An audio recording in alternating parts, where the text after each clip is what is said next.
ಕೊರಿಂಥ್ಯರಿಗೆ ಬರೆದ ಮೊದಲನೇ ಪತ್ರ 2ನೇ ಅಧ್ಯಾಯ.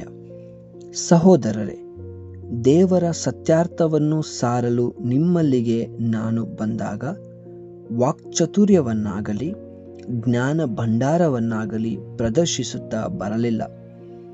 ನಾನು ನಿಮ್ಮೊಡನೆ ಇದ್ದಾಗ ಯೇಸು ಕ್ರಿಸ್ತರನ್ನು, ಅದು ಶಿಲುಬೆಗೇರಿಸಲಾದ ಯೇಸುವನ್ನು ಹೊರತು ಬೇರೆ ಯಾವುದನ್ನು ಅರಿಯಲು ಆಶಿಸಲಿಲ್ಲ. ಈ ಕಾರಣ ನಾನು ನಿಮ್ಮ ನಡುವೆ ದುರ್ಬಲನೂ ಭಯಭೀತನೂ ಆಗಿದ್ದೆ.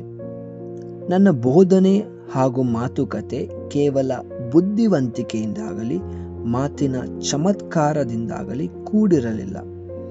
ಅದಕ್ಕೆ ಬದಲಾಗಿ ದೇವರ ಆತ್ಮವನ್ನು, ಅವರ ಶಕ್ತಿಯನ್ನು ಸಮರ್ಥಿಸುತ್ತಿದ್ದವು. ಅಂತೆಯೇ ನಿಮ್ಮ ವಿಶ್ವಾಸವು ಮನುಷ್ಯ ಜ್ಞಾನವನ್ನು ಆಧರಿಸದೆ ದೇವರ ಶಕ್ತಿಯನ್ನು ಆಧರಿಸಬೇಕೆಂಬುದೇ ನನ್ನ ಉದ್ದೇಶವಾಗಿತ್ತು.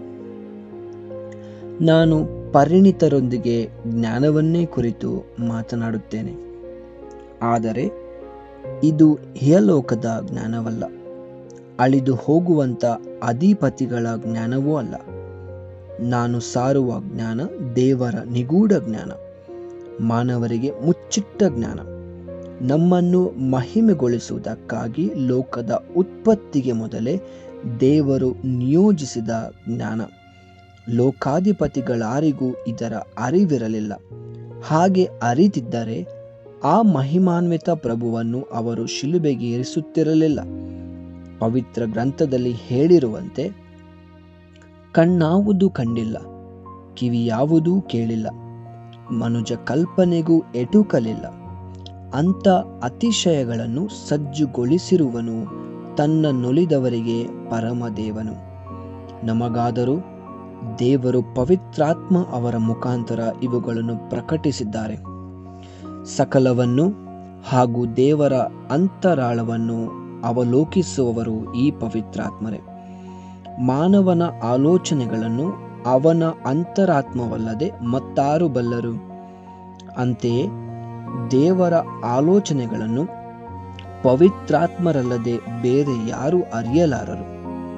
ನಾವಾದರೂ ಪ್ರಾಪಂಚಿಕ ಆತ್ಮವನ್ನು ಹೊಂದಿದವರಲ್ಲ, ದೇವರು ನಮಗೆ ದಯಪಾಲಿಸಿರುವ ವರಪ್ರಸಾದಗಳನ್ನು ಅರಿತುಕೊಳ್ಳುವಂತೆ ಮಾಡುವ ಪಾರಮಾರ್ಥಿಕ ಆತ್ಮವನ್ನು ಪಡೆದಿದ್ದೇವೆ. ನಾವು ಇವುಗಳನ್ನು ಮಾನವ ಜ್ಞಾನ ಪ್ರೇರೇಪಿಸಿದ ಮಾತುಗಳಿಂದ ಹೇಳುವುದಿಲ್ಲ, ದೇವರ ಆತ್ಮದಿಂದ ಪ್ರೇರಿತವಾದ ಮಾತುಗಳಿಂದ ಹೇಳುತ್ತೇವೆ. ಹೀಗೆ ಆಧ್ಯಾತ್ಮಿಕ ಸತ್ಯಗಳನ್ನು ಆಧ್ಯಾತ್ಮಿಕ ವ್ಯಕ್ತಿಗಳಿಗೆ ವಿವರಿಸುತ್ತೇವೆ. ಭೌತಿಕ ಮನುಷ್ಯನು ದೇವರ ಆತ್ಮರ ವರಗಳನ್ನು ನಿರಾಕರಿಸುತ್ತಾನೆ. ಅವು ಅವನಿಗೆ ಹುಚ್ಚುತನವಾಗಿ ತೋರುತ್ತವೆ. ಅವುಗಳನ್ನು ಗ್ರಹಿಸಲು ಅವನಿಂದಾಗದು, ಏಕೆಂದರೆ ಆಧ್ಯಾತ್ಮಿಕ ವಿವೇಚನೆಯಿಂದ ಮಾತ್ರ ಅವುಗಳನ್ನು ಅರಿಯಲು ಸಾಧ್ಯ.